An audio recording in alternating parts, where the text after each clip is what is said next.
Um bom dia a todos, na graça e na paz do nosso Senhor e Salvador Jesus. Amém. Por favor, abra sua Bíblia no Evangelho segundo escreveu Marcos, no capítulo de número 2, nós leremos o versículo 23 até o capítulo 3, verso de número 6. Marcos 2, 23 ao capítulo 3, verso 6.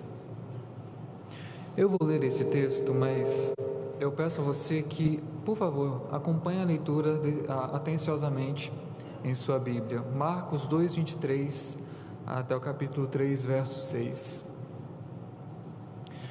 Assim nos afirma o evangelista Marcos. Ora, aconteceu atravessar Jesus em dia de sábado as searas, e os discípulos, ao passarem, colhiam espigas. Advertiram-no os fariseus: vê, por que fazem o que não é lícito aos sábados? Mas ele lhes respondeu: nunca lestes o que fez Davi, quando se viu em necessidade e teve fome, ele e os seus companheiros? Como entrou na casa de Deus no tempo do sumo sacerdote Abiatar, e comeu os pães à proposição, os quais não é lícito comer, senão aos sacerdotes, e deu também aos que estavam com ele? E acrescentou: o sábado foi estabelecido por causa do homem, e não o homem por causa do sábado. De sorte que o Filho do homem é Senhor também do sábado. De novo, entrou Jesus na sinagoga, e estava ali um homem que tinha ressequida uma das mãos. E estava observando a Jesus para ver se o curaria em dia de sábado, a fim de o acusarem. E disse Jesus ao homem da mão ressequida: vem para o meio. Então lhes perguntou: é lícito nos sábados fazer o bem ou fazer o mal? Salvar a vida ou tirá-la? Mas eles ficaram em silêncio, olhando-os ao redor. Indignado e condoído com a dureza do seu coração, disse ao homem: estende a mão. Estendeu-a, e a mão lhe foi restaurada. Retirando-se os fariseus, conspiravam logo com os herodianos contra ele, em como lhe tirariam a vida. Vamos orar? Bendito Deus, nosso eterno Pai, soberano Senhor sobre céus e terra, na Tua presença nos colocamos com a Tua palavra, a Tua revelação diante de nós. E te rogamos, ó Pai, que através da iluminação do Teu Espírito possamos compreendê-lo, ó Pai, a fim de que possamos cumprir os Teus mandamentos, agradar ao Senhor e viver inteiramente para a Tua glória. Não permita, ó Pai, que saiamos deste local de culto sem ter a exata noção do que a Tua palavra exige de nós. Mas para isso nós te rogamos que o Teu Espírito venha ao nosso encontro e nos auxilie, ó Deus, na compreensão da Tua palavra, a fim de que em tudo a glória seja dada a Ti. Esse é o nosso pedido, Pai, esse é o nosso agradecimento, em nome de Cristo Jesus. Amém. Quero introduzir este estudo mostrando alguns dados sobre um fenômeno que tem cada vez mais crescido, é o fenômeno chamado workaholic. Workaholic é uma expressão no inglês que significa vício do trabalho. Dr. Gilberto, do Instituto MedHill, fez uma pesquisa em vários gestores do Brasil e ao todo fez 50 mil check-ups. Ele descobriu algumas coisas que são no mínimo interessantes para nós. Primeiro, ele concluiu que cerca mais ou menos de 70% dos gestores brasileiros têm problemas de saúde, dado ao estresse que eles vivem. Ele descobriu também que mais ou menos 50% sofre de obesidade. E desse contingente todo, 8% sofrem de depressão. Tem logo ali abaixo a narrativa de uma pessoa dizendo que ela trabalha o tempo todo, vive o tempo todo conectada e plugada no seu smartphone. Trabalha mais de 60 horas por semana e apesar de saber que isso não é bom, continua nesse ritmo de vida e pior, vive totalmente em fadiga. Esses tipos de dados que não são tão incomuns e têm sido cada vez mais frequentes, uma vez que da década de 90 para até o nosso tempo, esse fenômeno tem crescido, mostram para nós como as pessoas não têm compreendido ou têm negligenciado um princípio básico da Escritura desde o início, desde a criação, que é o princípio do descanso. Além disso, mostra para nós que a prioridade da vida ou objetivo da vida de muitas pessoas é tão somente o sucesso profissional. Seu estilo de vida, a sua força mental e física estão totalmente voltados para o sucesso e não conseguem ver nada além disso. Tanto é que nessa revista, a SA dessa edição de 11 de maio de 2011, várias pessoas falando que perderam por causa do vício do trabalho. Uma diz: eu perdi meu casamento. O outro fala: eu estou 50 quilos mais gordo. E outro também fala: eu não sei desligar, eu estou o tempo todo ligado e conectado. Por isso, textos como esses de Cristo em o Evangelho de Marcos são relevantes e importantes para nós. Primeiro, porque são textos que muitas vezes nós passamos os olhos e não damos a ele a devida importância, por serem textos curtos, ou até mesmo não tratarem daqueles assuntos que nós reputamos como centrais à fé cristã. Além disso, esses textos são importantes porque, na verdade, eles são mais comuns na Escritura do que nós imaginamos. Se você fizer uma pesquisa rápida numa chave bíblica ou num programa e digitar lá a palavra descanso, você vai ver as centenas de ocorrências dessa palavra na Bíblia e que muitas vezes nós nem nos atentamos. Para compreender esse texto, então eu queria trazer 3 informações necessárias para que a gente possa compreender essas 2 passagens de Cristo, a passagem da discussão sobre o sábado e a cura do homem da mão ressequida. Para entender isso, 3 coisas são necessárias para mim e para você. Em primeiro lugar, nós temos que entender a relação entre esses textos. Aparentemente, a ordem que Marcos ele redige aqui essas passagens parece meio que aleatória, meio ilógica. Só que se você notar muito bem, esses 3 textos não foram registrados nessa ordem por uma razão qualquer. Se você notar, Marcos, ele do versículo 18 ao versículo 22, ele vem falando sobre o jejum. E meio que caindo de paraquedas, surge a discussão a respeito do sábado. E de repente faz uma discussão a respeito da cura. Afinal, a pergunta é: o que tem a ver jejum, sábado e cura? E muitos vão responder: aparentemente nada a ver. Contudo, a linha que liga esses 3 textos é o que nós chamamos de escatologia, ou seja, a doutrina das últimas coisas. Eu gostaria de tentar mostrar isso. Se você notar, no versículo de número 20 até o 22, Cristo usa 3 imagens para responder a pergunta a respeito do jejum.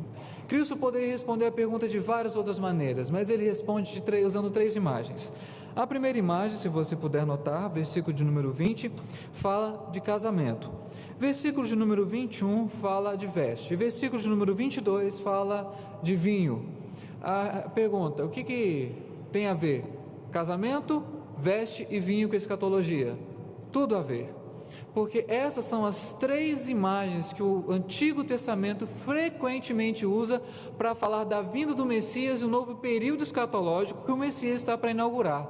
Outra informação, se você notar, a última palavra do versículo 22 é uma palavra sugestiva, diz odres novos. Existem palavras diferentes para novo no grego, mas a palavra que Marcos usa aqui é a palavra mais usada para falar do novo, não no sentido comum, mas o novo no sentido espiritual, no sentido escatológico e do novo período que Cristo inaugura. Portanto, quando ele responde a pergunta do jejum, ele está dizendo que agora, com a sua vinda e com a inauguração do reino, as coisas, a velha forma é substituída, progride para o novo, e dentro desse novo vem a questão do sábado e a questão da cura.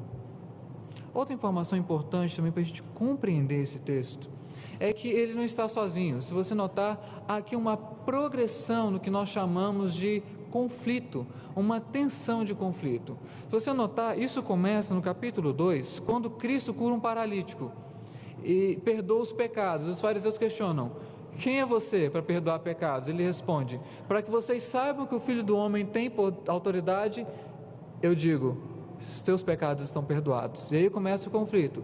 Ele continua, quando Cristo, a partir do versículo 15 do capítulo 2, come com publicanos e chamados pecadores, o que era para um judeu uma coisa totalmente inaceitável, porque um publicano, ele valia menos do que um cachorro, na mentalidade de um judeu.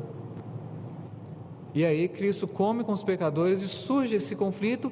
Vem então a questão do jejum, ele se intensifica, passa para a questão do sábado e termina aqui brevemente, de forma provisória nesse texto, na cura do homem da mão ressequida. Então essas passagens, elas estão narradas dessa forma para mostrar o conflito entre Cristo e os fariseus, e a forma como os fariseus interpretavam a lei e a forma como Cristo interpreta e aplica a lei.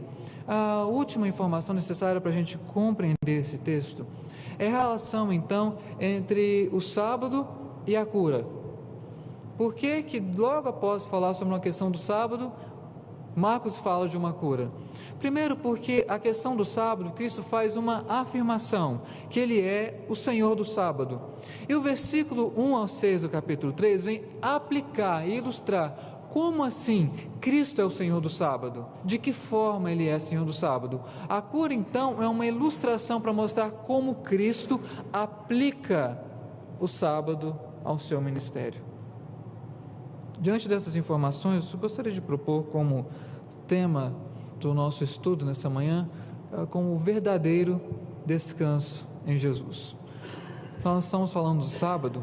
Eu não vou aqui discutir sobre a questão por que nós aguardamos domingo e não sábado, embora isso seja bíblico, não é da prioridade aqui desse estudo, mas como estamos falando do sábado, então eu proponho que venhamos a pensar sobre o verdadeiro descanso em Jesus. E para compreender exatamente a ideia desse descanso, duas coisas, duas afirmações, duas verdades são necessárias. Em primeiro lugar, nós vamos ver sobre a autoridade de Cristo sobre o sábado. Se você notar, surge uma questão muito importante. Se você, por favor, notar, versículo de número 23, leia comigo esse texto, por favor. Marcos 2, versículo 23, leiamos todos. Ora, aconteceu atravessar Jesus em dia de sábado as searas, e os discípulos, ao passarem, colhiam espigas. O questionamento que os fariseus fazem é que Cristo estava aqui quebrando a lei. Só que se você notar, Cristo em momento algum quebra a lei nesse texto. Se você ler Deuteronômio 23, versículo 25, você verá que era totalmente permitido para a lei que, ao passar numa lavoura num dia de sábado, você colhesse as espigas com as suas mãos, porque naquela cultura, principalmente a cultura rural, poderia ser que você estivesse fazendo uma longa jornada, e nada mais natural numa longa jornada do que a fome. Se você estivesse com fome e pegasse algumas espigas à lavoura do seu próximo, isso não era problema, isso não era um descumprimento da lei. O que a lei proibia é que você usasse a foice, você colhesse demais em grande escala na lavoura do seu próximo. Cristo aqui, ele cumpre a lei. Ele tem autoridade porque primeiro ele está fazendo exatamente o que a lei nos diz. Além disso, tem um princípio muito importante dessa lei do Antigo Testamento, o princípio da necessidade humana, que, claro, os fariseus estavam esquecendo. Diante disso, como Cristo ele cumpre a lei, ele não só cumpre, mas o texto também que ele interpreta a lei. Quando ele é questionado pelos fariseus por ter feito o que aparentemente não era lícito, Cristo então ele vai interpretar a Escritura. E a passagem que Cristo usa aqui é a passagem de Davi, quando estava fugindo de Saul. Ele então chega ao templo, encontra com um sacerdote chamado Aimeleque e diz que estava muito faminto. E o sacerdote disse: olha, Davi, a gente não tem outro alimento senão os pães da proposição. E a passagem continua dizendo que ele come os pães da proposição. E se a gente ler Levítico, se eu não estou enganado, principalmente o versículo Levítico 24, você verá que era permitido somente aos sacerdotes comer o pão da proposição, ninguém mais poderia comer. Ao final do dia, aquele pão era consagrado e os sacerdotes se alimentavam daquele pão, mas foi Davi e os seus companheiros que não eram sacerdotes que se alimentam. E Cristo, ele se vale dessa passagem, e aqui há uma discussão entre os teólogos, se Cristo usa um exemplo aparentemente negativo, porque Davi quebrou a lei. Eu não quero entrar nesses detalhes, e nem nas especulações teológicas, mas creio eu, se Cristo usa a passagem de Davi, certamente Davi não fez nada de errado, porque havia uma necessidade. Cristo, ele interpreta a Escritura e mostra para os fariseus que eles não estavam lendo o Antigo Testamento de maneira correta. Davi fez o que fez porque estava faminto. E aí Cristo, ele usa um ditado aqui, que era um ditado rabínico conhecido da época, que o sábado não foi estabelecido por causa do homem, e não o homem por causa do sábado. Ou seja, o sábado foi criado, foi estabelecido por Deus para o benefício humano. Não foi o homem que foi amoldado ao sábado. Se você ler a narrativa da criação, Gênesis 1 e 2, você verá que a criação do homem precede o estabelecimento do sábado. Então Cristo, ele aqui se vale do princípio da criação. Uma vez que o homem já tinha sido criado, Deus estabeleceu o sábado para o benefício da sua obra-prima. Esse era um princípio que estava sendo negligenciado pelos fariseus. Infelizmente, não é só pelos fariseus. Isso pode acontecer conosco hoje. A gente fica a pegar tanto a algumas regras, alguns rigores, e se esquecer do princípio que está exarado, está claro na Escritura. E a gente tem que tomar muito cuidado, porque esse é o perigo que todos nós sofremos. Sobre isso, eu lembro muito bem uma determinada situação, numa igreja presbiteriana aí, no nosso Brasil, em que, principalmente no interior, é costume que logo após o púlpito tem uma mesa, e aquela mesa serve para a secretária da escola dominical, fazer o relatório e tudo mais. Então, até que depois de muitas décadas que aquela mesa estava lá, uma pessoa da igreja resolveu perguntar: peraí, essa mesa aqui, ela já não tem tido mais muita utilidade, vamos fazer o seguinte, vamos pegar e tirar aquela mesa. Quando uma outra pessoa, um pouco mais antiga na igreja, levantou a mão e falou: peraí, essa mesa ela não pode ser tirada porque está registrada em ata que ela tem que ficar aí. Aparentemente para nós ilógico, mas infelizmente é assim que corremos o risco de tratar as coisas. E esse era o risco do farisaísmo, se apegar aos rigores, às minúcias da lei. Terceira forma como Cristo mostra sua autoridade: ele cumpre a lei, ele interpreta a Escritura e ele afirma ser o Filho do homem. Por favor, leia comigo agora o versículo de número 28. Leiamos: de sorte que o Filho do homem é Senhor também do sábado.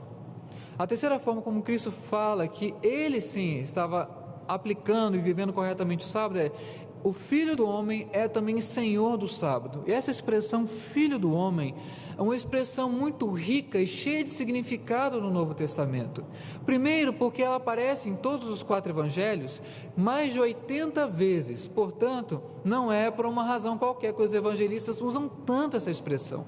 Além disso, é importante entender que essa expressão, ela é uma expressão que une tanto a humanidade quanto a divindade de Cristo. Por vezes Cristo usa essa expressão para usar em relação à sua humanidade, e por vezes ele usa expressando a sua divindade, e portanto ela tem a ver com as duas naturezas do nosso Salvador.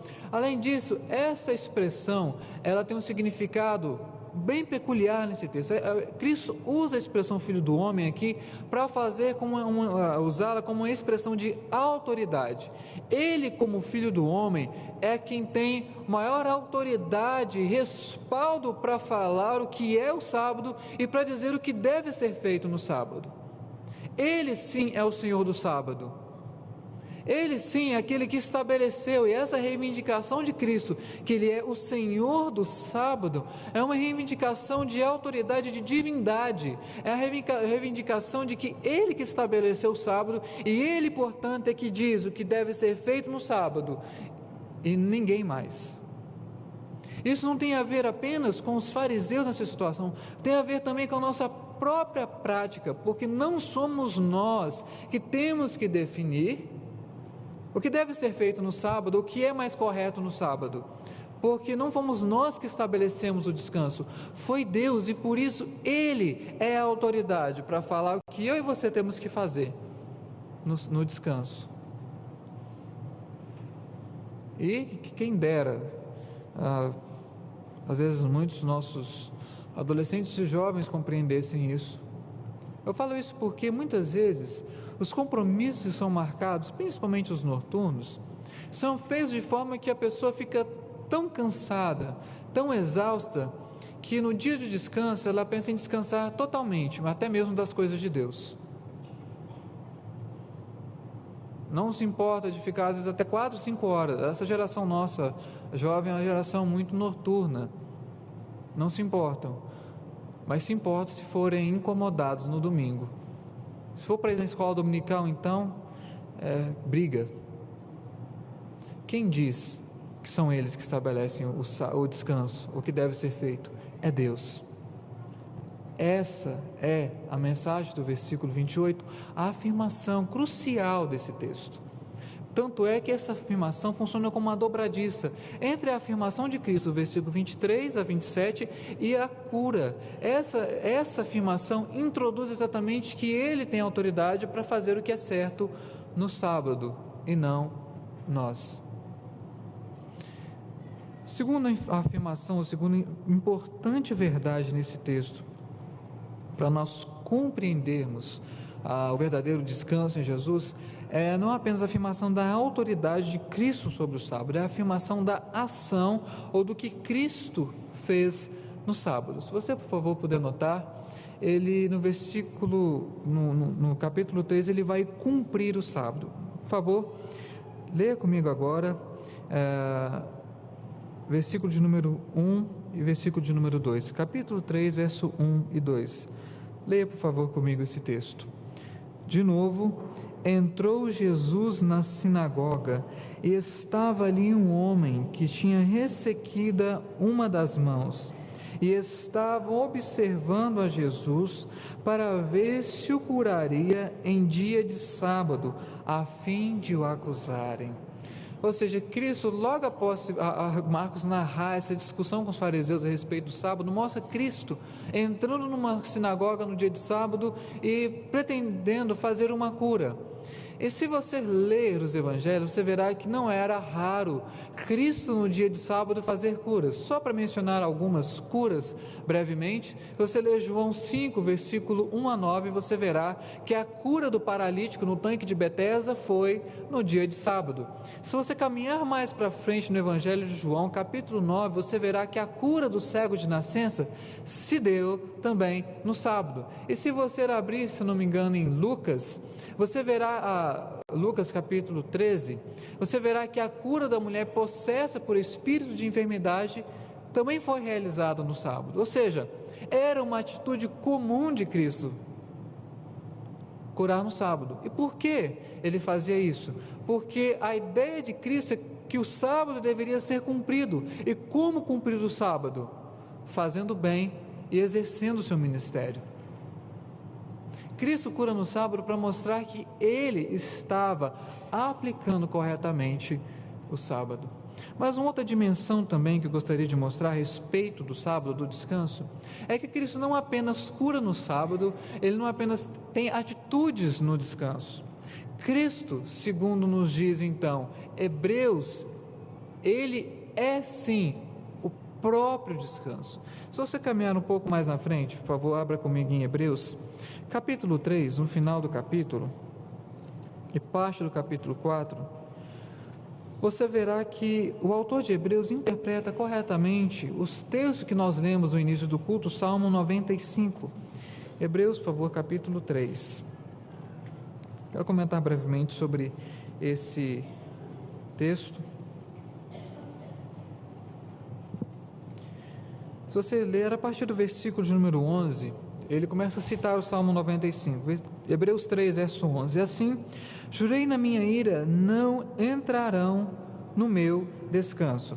Se você caminhar mais um pouco mais na frente, você verá de que respeito, de que descanso o autor de Hebreus está falando. Em versículo de número 14, diz assim: porque nos temos tornado participantes de Cristo, se de fato guardamos firme até o fim a confiança que desde o princípio tivemos. Ou seja, o autor de Hebreus está falando da temática do descanso e diz de nos tornarmos participantes de Cristo. E então, concluindo no capítulo 4, versículo 1, uma conclusão desses textos diz assim: temamos, portanto, que sendo nos deixada a promessa de entrar no descanso de Deus, suceda parecer que algum de vós tenha falhado. Em resumo, para o autor de Hebreus, olhando o Antigo Testamento, está claro que o nosso descanso é Cristo. E quando a Bíblia mostra a questão do sábado, não está falando simplesmente de um dia, ou de um ano, se você ler Levítico capítulo 25. A Escritura está falando que há um descanso que é muito mais abrangente, que não tem a ver com um dia ou com um ano, tem a ver com estar continuamente em Cristo. Ou seja, o Senhor Jesus é, em última análise, o nosso descanso. E quando nós não cumprimos corretamente o descanso e não descansamos, a nossa ofensa não é simplesmente a um mandamento, a nossa atitude é contra o próprio Senhor Jesus, porque Ele é o nosso descanso. Descanso não só agora, em que Cristo mesmo convida, e achareis descanso para vossas almas, mas o descanso que nós aguardamos, que um dia, quando Cristo nos chamar, nós finalmente descansaremos das nossas obras e da nossa fadiga. Cristo cumpre o sábado sendo o descanso, naquele momento e para nós hoje. Cristo também, ele tem uma atitude nesse texto, além de cumprir o sábado, se você olhar mais à frente, Cristo também nesse texto, ele suscita um pouco de oposição. Se você notar, essa oposição se deu devido à sua incredulidade. Se você ler comigo, por favor, agora Marcos capítulo 3, voltando a Marcos, versículo 5. Leiamos todos. Marcos capítulo 3, versículo 5.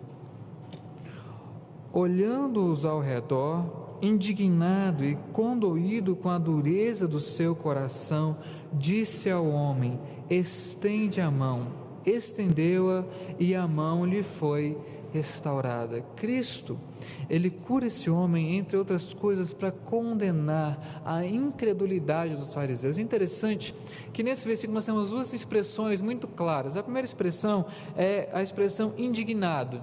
Tem a ver com ira, uma ira justa de Cristo, dada a falta de fé e a oposição dos fariseus contra uma obra que era claramente obra de Deus e uma obra claramente do Messias. Essa expressão que havia uma indignação momentânea. Cristo ficou irado naquele momento, ponto final. Mas a expressão aqui, condoído com a dureza do coração, é uma expressão que está num tempo na língua original que tem a ver com continuidade.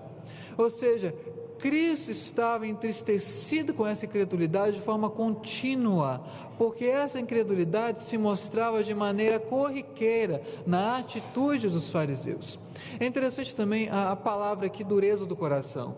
A língua original tem várias expressões para dureza de coração. Uma outra expressão é uma expressão chamada esclerocardia, como se fosse um enrijecimento do coração, alguma coisa assim. Mas a expressão aqui, dureza de coração, nesse texto, é como se um calo formado sobre a pele. Ou seja, quando Cristo fala da dureza de coração, significa que aquelas pessoas estavam tão duras, tão enrijecidas, como um calo que é feito em nossa pele. Cristo, ele cura para mostrar quão incrédulos e endurecidos eram os fariseus. Por último, Cristo, ele age no sábado levantando oposição, e é isso que nos diz o versículo de número 6. Retirando-se os fariseus, conspiravam logo com os herodianos contra ele, em como lhe tirariam a vida. É interessante notar aqui a associação dos fariseus com herodianos. Os fariseus e herodianos eram dois grupos. Os fariseus eram um grupo judaico formado por pessoas da classe média, principalmente artífices ou artesãos, e que eram intérpretes das tradições orais dos rabinos, enquanto os herodianos eram pessoas favoráveis a Herodes e, de certa forma, ao governo romano. O que é estranho nessa associação é que, para um judeu, o judeu naturalmente ele era assim, tinha total aversão ao governo romano, à dominação romana sobre a Palestina. Mas esse texto mostra que, mesmo sendo assim, esses judeus, os fariseus, eles se unem com esse partido para tentar e pensar como tirar a vida de Cristo. E a ironia do texto é que, enquanto Cristo estava restaurando a vida de um homem da mão ressequida, outros estavam tramando, pensando em como lhe tirar a vida. E se você notar e ler o Evangelho de Marcos como um todo, você verá que essa oposição e que esse conflito ele vai se intensificando, ele vai potencializando à medida que o Evangelho passa. Cristo aqui, ao fazer o bem no sábado, ele suscita oposição daqueles que não queriam fazer o bem. Tanto é que os fariseus e os rabinos diziam que uma pessoa ela só poderia ser atendida fisicamente no sábado se a vida dela corresse risco. Ou seja, eles colocavam até umas situações, falavam assim: se uma parede cair sobre uma pessoa, é permitido tirar os escombros, mas não atender aquela pessoa. E interessante que Cristo vai questionar exatamente isso, porque era costume dos fariseus e muitos que tinham propriedades rurais, no dia de sábado, se uma ovelha machucasse, eles iriam atender a ovelha. Se um boi, de repente, caísse num buraco, eles iam lá tirar o boi. Mas se um homem precisasse de atendimento, eles não atendiam corretamente. Cristo vai questionar exatamente isso. Cristo vai tocar na ferida. É esse tocar na ferida que levanta tanta oposição. Caminhando então para o final desse estudo, creio que à luz desse texto dá o verdadeiro descanso, a autoridade de Cristo sobre o sábado e a ação de Cristo sobre o sábado, que é importante aqui nós chegarmos a algumas conclusões, basicamente 3 conclusões para nós. Primeiro, o sábado ou descanso, ele é determinado por Deus e não por nós. Isso significa que o que nós devemos fazer no sábado não somos nós que determinamos, é Deus. A nossa agenda ela não deve simplesmente ser formada de acordo com os nossos critérios, de acordo com as nossas escolhas, e muitas vezes escolhas banais, escolhas que não refletem a verdadeira ideia do descanso. A nossa agenda deve ser determinada por Deus, porque Ele é o Senhor do sábado, e não você e não eu. Nós não somos senhores do sábado, só há um Senhor. Esse Senhor é o nosso Senhor Jesus Cristo. Outra conclusão necessária também é que o sábado, ele só tem sentido quando Cristo está no centro. O sábado, sem o Filho do Homem, não faz sentido, não tem razão de ser. Cristo, ele deve estar no centro do descanso. Se nós trabalhamos para a glória de Jesus, mas se nós descansamos, se nós temos atividades que são atividades bíblicas, no dia de descanso, nós temos, porque cremos que isso agrada a Cristo e honra ao Senhor Jesus. E qualquer outra prática ou atitude no descanso que não reflita a centralidade do Filho de Deus, não é o descanso que a Bíblia manda e que a Bíblia prevê para mim e para você. A terceira conclusão é que o sábado, descanso, aponta para um descanso muito maior, descanso que eu e você aguardamos quando Cristo nos chamar para a glória celestial. E quero dizer isso, não é uma mensagem direcionada a qualquer pessoa de idade aqui, porque ninguém sabe a hora em que Cristo vai nos levar para a glória. Mas se Ele resolver fazer isso hoje ou amanhã, temos a convicção de que descansaremos, não num dia, mas por toda a eternidade.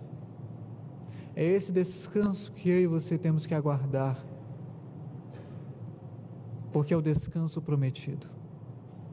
E o nosso descanso semanal, ele aponta para essa realidade maior e eterna, de que Cristo vai nos conceder descanso. Leia Apocalipse 14 e veja como é tratada a morte do santo. Diz que ele descansou das suas obras. Essa é a imagem de Apocalipse. Se você quiser, por favor, abrir livro de Apocalipse, capítulo de número 14, versículo de número 13. Apocalipse 14, 13. Por favor, leia comigo bem forte e bem alto esse texto. Apocalipse 14, 13. Leiamos. Então ouvi uma voz do céu dizendo: escreve, bem-aventurados os mortos que desde agora morrem no Senhor.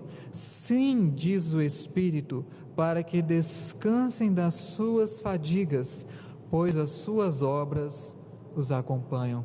Primeiro, eles morrem no Senhor, em Cristo. E segundo, eles descansam, porque Cristo é o meu e o seu descanso.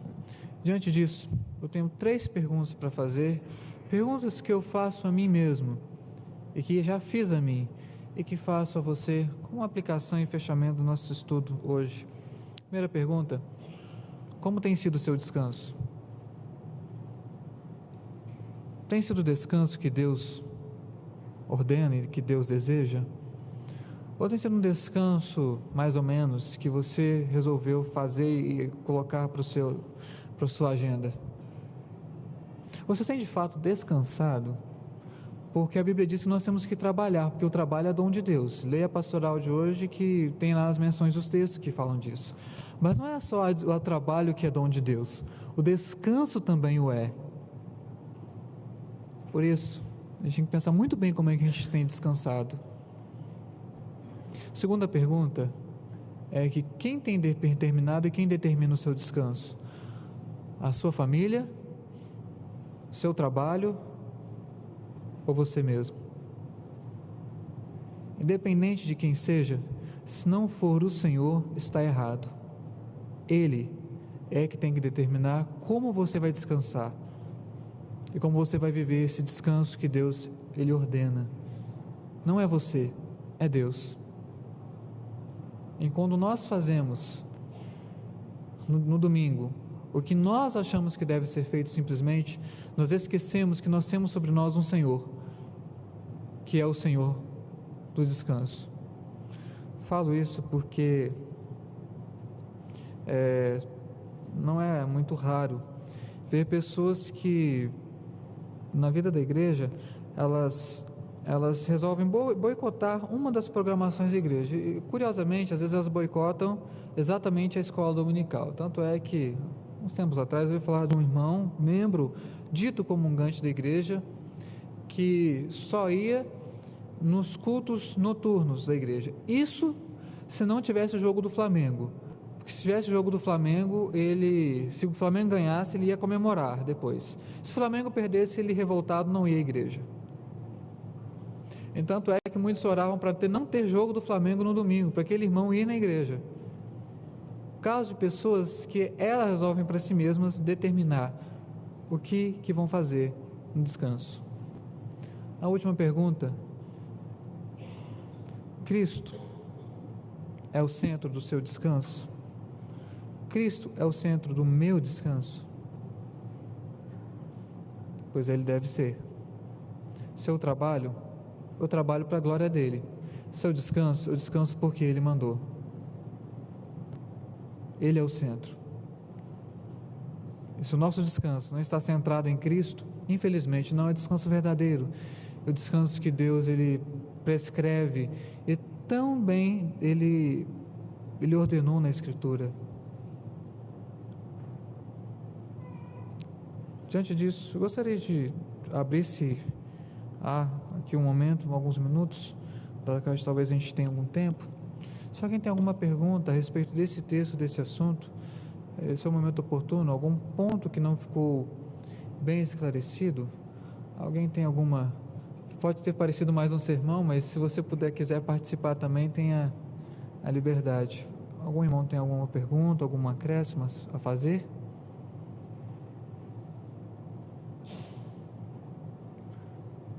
Bom, há duas possibilidades antes disso. Ou vocês entenderam tudo, ou talvez não entenderam muita coisa. Vamos orar, então.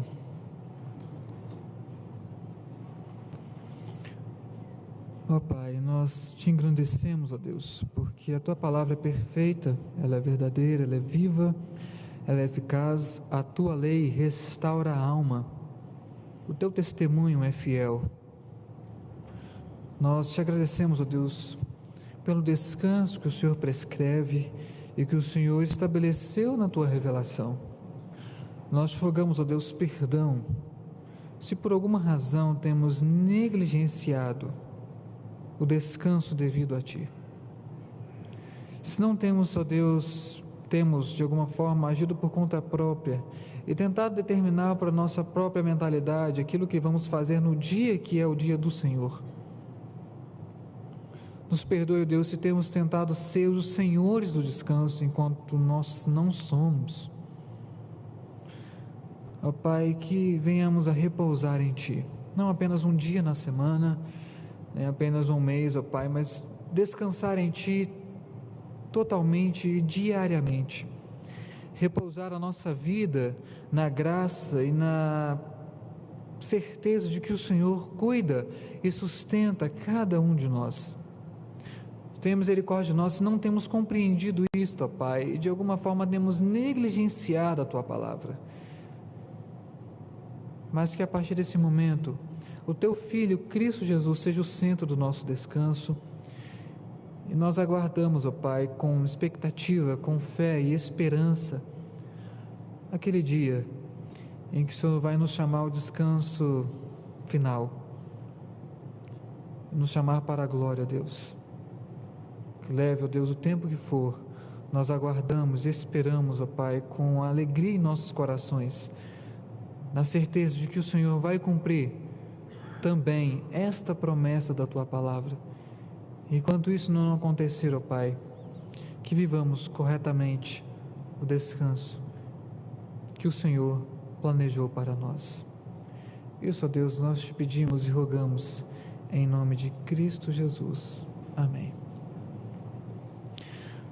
Muito obrigado a todos e Deus abençoe a todos nesse dia de descanso, que você possa descansar corretamente em nome de Jesus.